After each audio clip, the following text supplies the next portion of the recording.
Proset hemmhekk il-Laura Bruno bil-kanzunetta tagħha Fjura l-Intfit. Laura, nsinnek tiġi hawnhekk dejja ħankunu nistgħu nkellmu ftit infakkarkom it-telespettaturi kollha li oġbithom il-kanzunetta ta' Laura tistgħu tivvutawla waqt li bdiet kanta kien hemm in-numru ta' televoting hemmhekk tistgħu tċemplu u tagħmlu l-vot tagħkom lil Laura. Kif inti? Mhux ħażin, grazzi. Kif inhu għaddej is-sajf? Busy, xogħol, ma tantx qed ingawdi ngħidlek il-verità. Ħażin, importanti li tkun. Ajwa, ma tistrieħ xi ftit. Le, nistrieħ ma dejjem xi ħaġa għaddejja insomma. Bil-karriera tal-kant jew fil-ħajja tiegħek? Le, fil-karriera tal-kant bħalissa għandi affarijiet għaddejjin apparti il-Festival Indipendenza stess.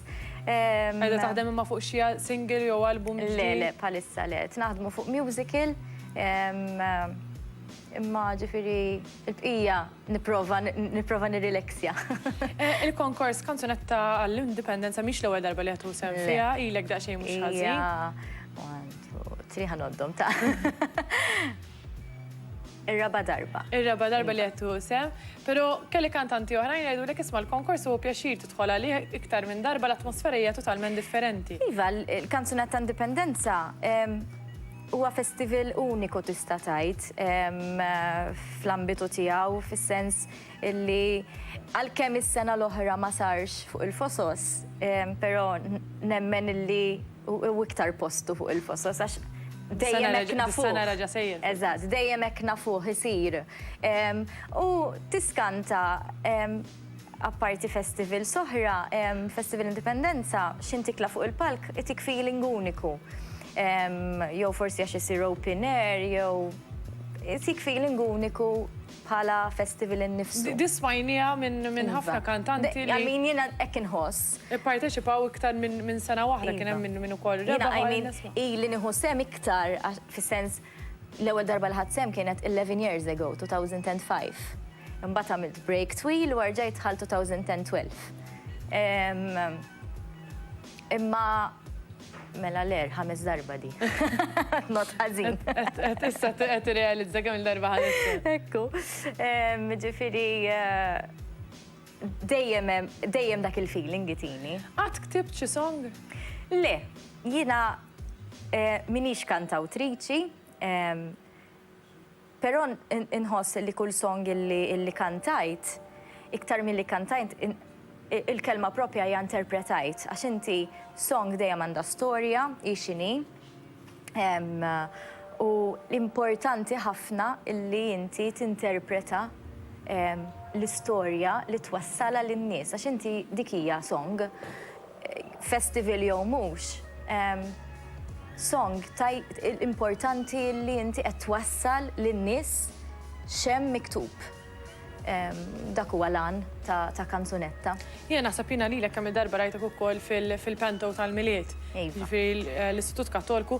Naħseb jien lilek dik tgħinek għaliex bħalma tajt inti tidħol hemmhekk tkun iktar f'karattru. Ma ngħidlek it-teatru kollu jgħinek biex inti tesprimi.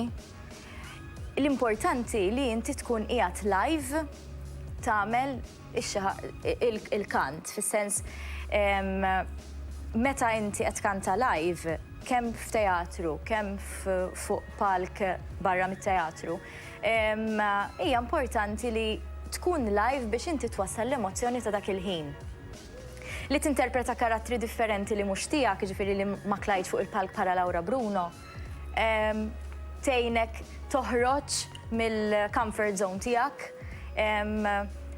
u tgħinek issir iktar extrovert, fis-sens ġifiri tgħinek tibni iktar konfidenza, jiena teatru ekkeni, nibni iktar il-konfidenza tiegħi innifsi għax fuq il-palk inħossni jiena, għalkemm anke jekk inkun liebsa kostum, jew inkun jien qed ninterpreta karattru differenti, that's me fuq il-palk, ġifiri hekk inħossni komda.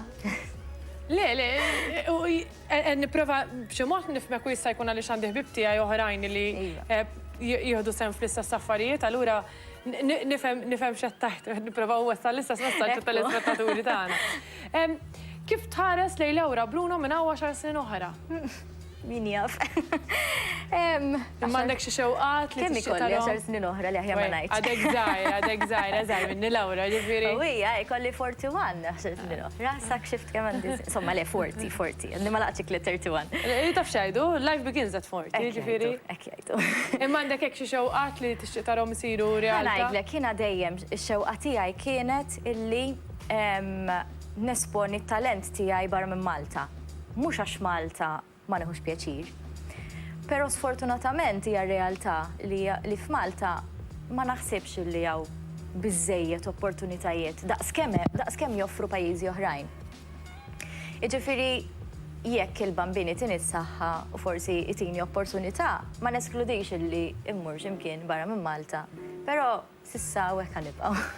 Le, ma ħafna drabi anke tkellem f'kantanti oħrajn kien hemm min kellu ċ-ċans li jitlaq, jgħidulek isma' jekk tfittex u tara xi jkun hawn sqallija l-Italja. Mhux għalkemm mhux tfittex biss, irid ikollok il-kuraġġ għax inti mhux faċli li titlaq minn hawn. Le, żguli. Jew almenu jien hekk inħossa. Le, m'għandix dubju, però mbagħad li tara u tuħu pjaċir biha illi għalkemm ħafna Maltin aħna limitati b'hawnhekk, però ikollhom ħafna drabi suċċessi ġifieri.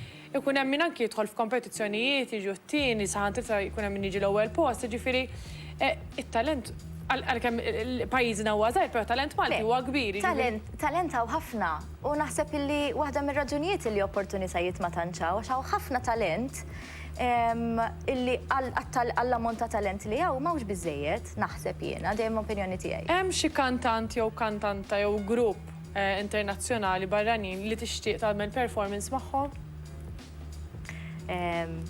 Fimni, nammira ħafna kantanti, però jiena għal min jafni forsi iktar fil-font, jiena I'm a musical lover. Jiena fej jidħlu l-musicals indub fil-Malti. Ġifieri jekk insemmi kantanti bħal Sarah Brightman, Elaine Page, niesek ovvjament iva.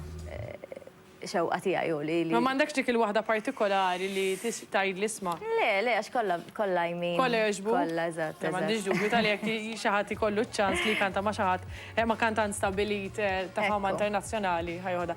Lawra, jiena nawguralek għal 19 Settembru għal konkors Kanzunetta Indipendenza. Aħna nżu pjaċir naraw, kammorru għal waqfa qasira ta' riklami, il-programm mal-Frisk ikompli minna u ftit minuti oħra.